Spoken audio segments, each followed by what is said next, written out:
As one would come to realize, while traversing such fields of research as we do, you will inevitably come face to face with a worthy adversary. That foe, of course, is modern paradigm. Often scoffed at when discussing the possible existence of a highly trained, highly secret group of worldwide individuals who are tasked with the protection of a profitable lie. Often labeled a conspiracy theorist due to the vast array of missing evidence and stolen relics. Yet, alas, regardless of this, we feel it is our duty to vindicate all those who have suffered for doing nothing more than tell the truth. Many thanks to Will Hart over at Nexus Magazine in Spain for his exhaustive research. Let's start with a familiar friend, the Great Sphinx. In 1993, NBC aired a show titled The Mysteries of the Sphinx. During the show, geological evidence was shown which indicated that the Sphinx was vastly older than Egyptologists currently claim. This evidence has subsequently become popularly known as the water erosion controversy. The self-taught Egyptologist John Anthony West first brought the evidence to the attention of geologist Dr. Robert Schoch. Now, after thoroughly studying the Sphinx firsthand, numerous geologists share West's conclusions, and many have announced their findings to the world. Dr. Zawi Hawass, along with the Egyptian antiquities, have launched a barrage of public criticism at this new evidence. Renowned Egyptologist Dr. Mark Lehner, who is regarded as the world's foremost expert on the Sphinx, also joined this attack, publicly declaring West and Schoch as ignorant and insensitive. The smear campaign was ultimately a success and squashed any further exploration of the theory. This, regardless of the overwhelming evidence supporting their claims. And this intellectual mudslinging is unfortunately quite common. The case of author Michael Cremo could be seen as a well-documented example of this, and it also exposes just how the scientific establishment openly uses pressure tactics on the media and government to stifle historical truths. In Michael's book, Forbidden Archaeology, he examines many artifacts that prove modern man's antiquity far exceeds the age currently accepted by academia. In 1996, when NBC broadcasted a special program called The Mysterious Origins of Man, they covered material from Cremo's book. The reaction from the scientific community could be seen as verging on ridiculous. NBC was deluged with letters from furious scientists and others within certain fields, who all called the producer a fraud and the whole program a hoax, even attempting to force NBC to not rebroadcast the popular program ever again. They went to the tremendous effort of presenting a case to the federal government, requesting that the Federal Communications Commission step in and bar NBC from airing the program again. This was not only an apparent infringement of free speech and a blatant attempt to thwart commerce, but up to that point, it was an unprecedented effort to censor intellectual discourse.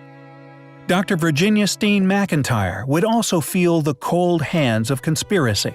A geologist working for the U.S. Geological Survey, she was dispatched to an archaeological site in Mexico with the task of dating a group of artifacts. This particular case, again, perfectly illustrates just how far this elusive establishment is willing to go to guard orthodox tenets. McIntyre used state-of-the-art equipment to date the relics, but her results were off the charts. The lead archaeologist expected a date of 25,000 years or less, yet she found dates of 250,000 years or more on multiple occasions.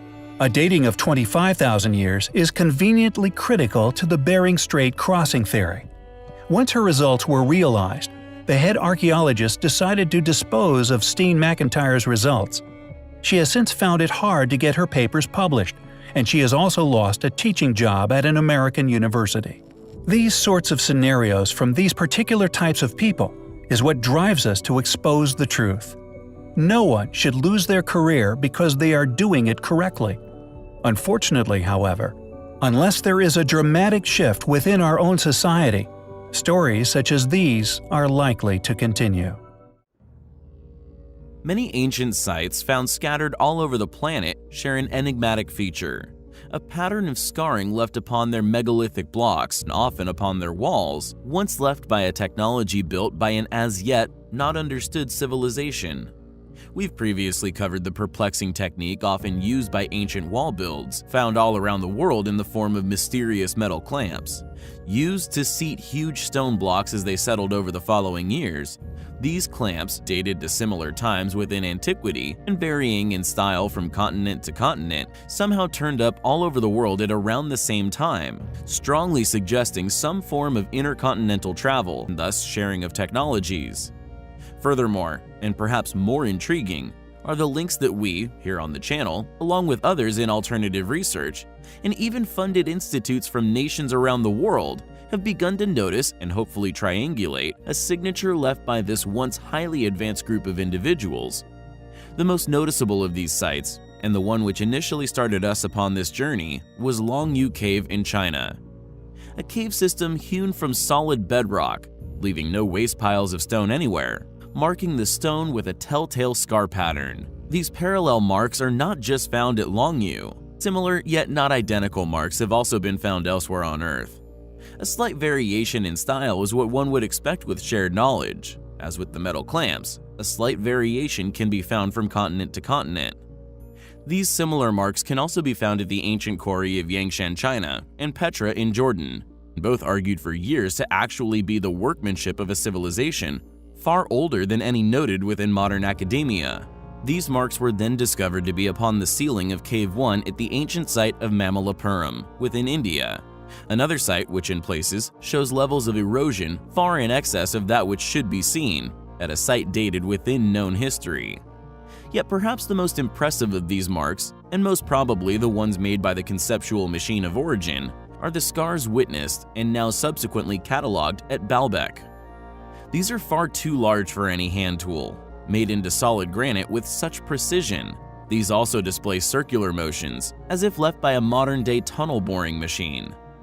This evidence, undoubtedly unnoticed upon many more ancient sites, is clearly compelling evidence to support our channel's hypothesis that a mysterious history once occurred here on our planet, and will hopefully shed some light on the amazing people responsible for this phase of our past. Thanks for watching, guys, and until next time, take care. Just how old is human civilization? It should be clear to anyone who has spent any length of time perusing our channel that the majority of our antiquity, no matter how astonishing, is, according to modern academia, all built by our less capable ancestors, placed considerably more recently within human history. During our extensive research, we have often unearthed overwhelming evidence for an immensely larger human timeline. Additionally, we feel there is strong evidence to suggest that more than one period of prosperity has been experienced in the past. We have realized that this record of past global inhabitancy is merely limited to its resistance to erosion. Put another way, there appears that many past civilizations have come and gone, going back beyond what is now still in existence. The human species, it seems, has outlived the existence of our oldest ruins here on Earth. Many ruins we have explored are now argued as geological formations. This authoritative subjection is merely testament to their immense age, and also begs the question what other ruins may have been lost to erosion. How much older does human civilization actually reach back in time? And just how advanced have past civilizations become?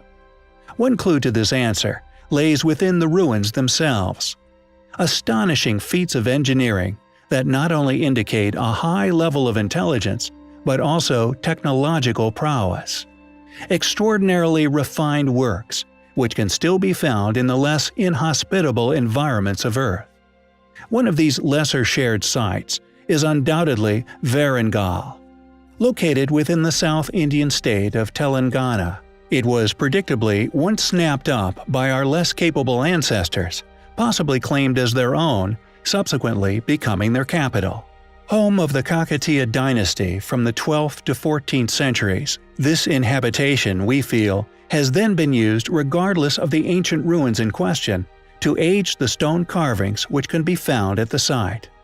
Stone monuments carved with such accuracy, skill, and precision that they evade any logical explanation as to how they could have been completed with any of the technologies we know were available to the Kakatiyans, specifically within the 12th century. The site clearly demonstrates tremendous skill and also technological prowess. These stone monuments were clearly not only created to express an artistic message, but they were undoubtedly created to display the creator's capabilities, encapsulated in time, quite possibly for the exact purpose of people like us to recognize them, as they may have with similar ruins that were possibly in existence during their own lifetimes. There is a greatly more interesting and extensively larger story to tell regarding the history of our planet. However, as long as those in power feel inadequate simply saying, "We don't know," ignorance and lies will continue to plague our species. There have been many occasions here upon our channel where we have explored artifacts and evidential ruins indicative of a tremendous prehistoric age. Testimonies, photography, even physical proofs, locations of some finds making their ages undeniably enormous. This, along with the sheer amount of said evidence collected and exposed over the years, making their authenticity and indeed the evidence to suggest the existence of a now lost yet once incredibly ancient civilization overwhelming. With our next expose of ancient finds of no exception, although the following could have been aiding in the expansion of mankind's knowledge of its origins, it has instead been quietly ignored by those in favor of doubling down on a funded paradigm, one seemingly crumbling around them. Greece, a thorn in the side of many an academic for centuries, with unexplainable architecture and finds that simply lack explanation. There exists, however, a far deeper reason for this persisting annoyance: the competing recordings of finds made far before any funded paradigm had arisen, by people in positions of specialist authorities, documentation of remains of human inhabitation supporting our many videos' subject matters. These finds dated within the Pliocene era of at least some 2 to 5 million years ago. As mentioned in The Forbidden Archaeologist by Michael Cremo, quote, "Today, scientists say that the oldest evidence for human presence in Greece can be found at the Petrolona site, where human bones and artifacts, attributed to archaic Homo sapiens, go back to between 200,000 and 500,000 years ago. But taking the role of the Egyptian priest, I might say to these modern Solons that the history of a human presence in Greece goes much further back than they might imagine." The Greek scientist who reported the Petrolona discovery, A.N. Polianos, announced further discoveries far more ancient than Petrolona man.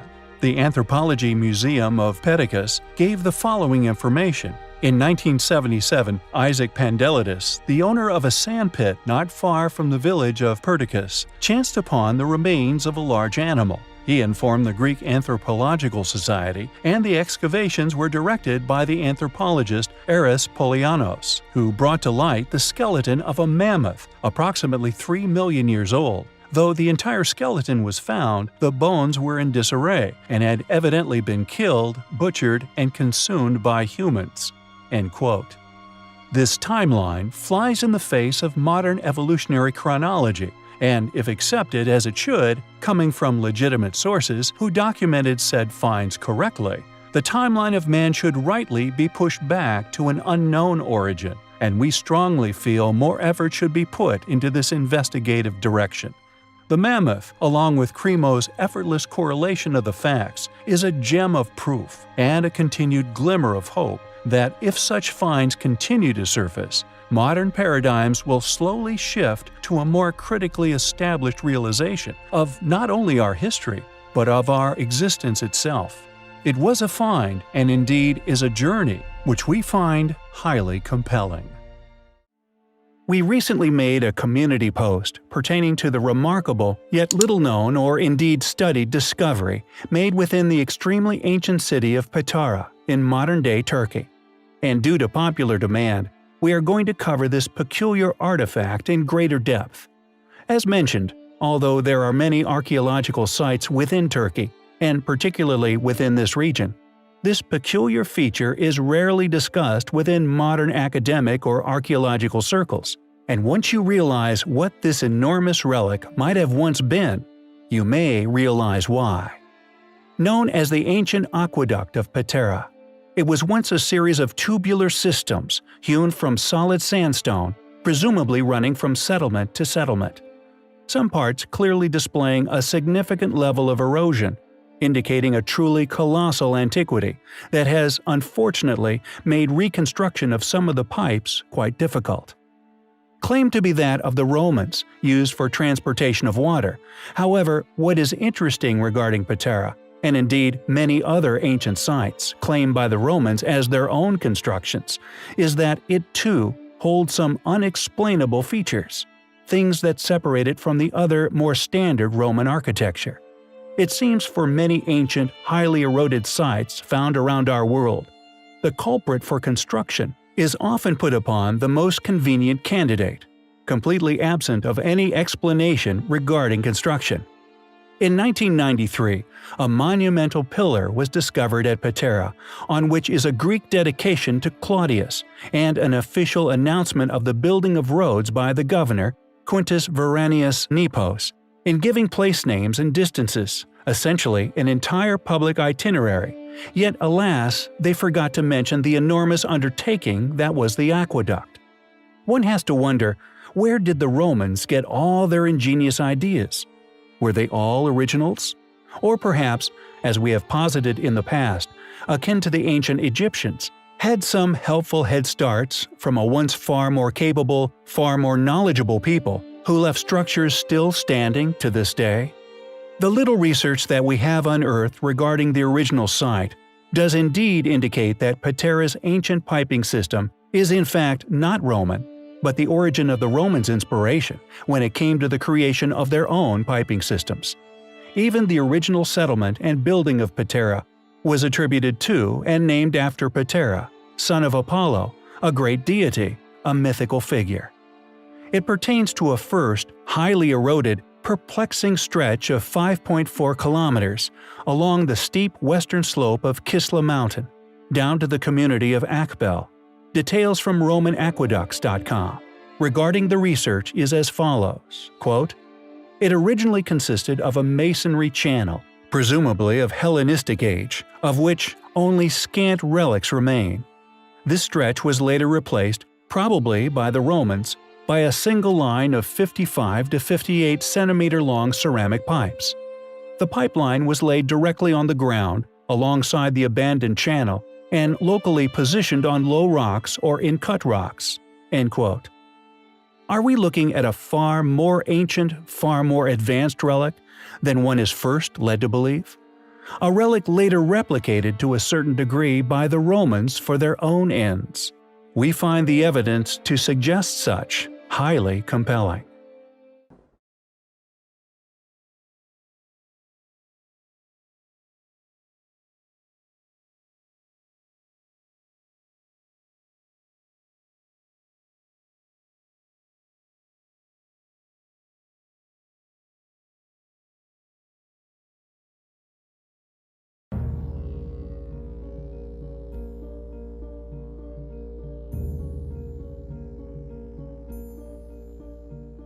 We have, in the past, explored, although albeit briefly, the astonishing, perplexing, and as yet unexplained ancient ruins that can be found within the ancient city of Axum, located within modern-day Ethiopia.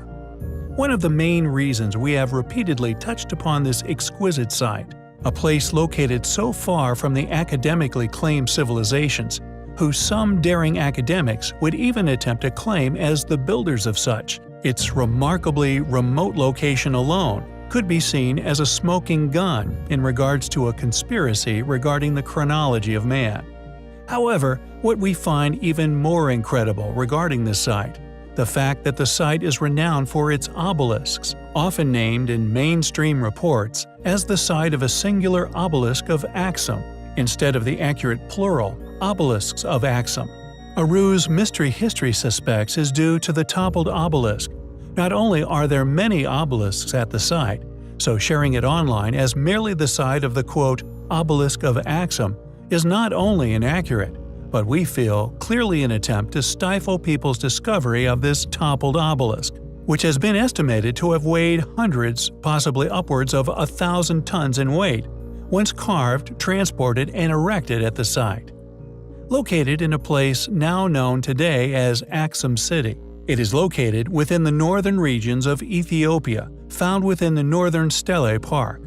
Furthermore, the obelisks alone contain even more evidential features to indicate that these structures were not only built by a lost civilization, but the same civilization possibly responsible for the Great Pyramid's construction and many other ancient ruins throughout the world, for these perplexing false doors permeate the world's ancient foundations. Any ancient site which we come across during our explorations of antiquity, adorned with false doors, we know are extremely old ruins. False doors permeate nearly all ancient sites and ruins throughout the globe, and their true purpose for being remains a complete mystery.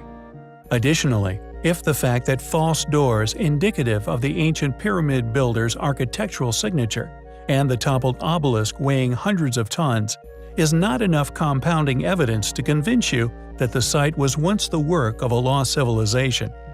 The underground chambers at the site, actually created using polygonal masonry, should be the final nail in the investigative pursuit for all, thus directly connecting polygonal builders to architectural signatures found throughout the globe, most notably ancient Peru, even Giza, and the Great Pyramids. Who were these elusive builders? Obelisks are clearly indicative of an ancient Egyptian construction, yet regardless of the reality that this is a rarely shared factual lead, connecting Axum to the pyramid builders themselves, and indeed the makers of the false doors, and the additional polygonal masonry, is an incredibly interesting link. Due to previous research, we know particularly regarding the casing stones in Giza, the polygonal casing stones upon the pyramids were of a significantly younger age than the highly eroded sandstone pyramids. Yet here it is in the same build which displays false doors, a feature which does, in fact, date from the same era, a perplexing enigma to unravel. It is a mystery which we find highly compelling.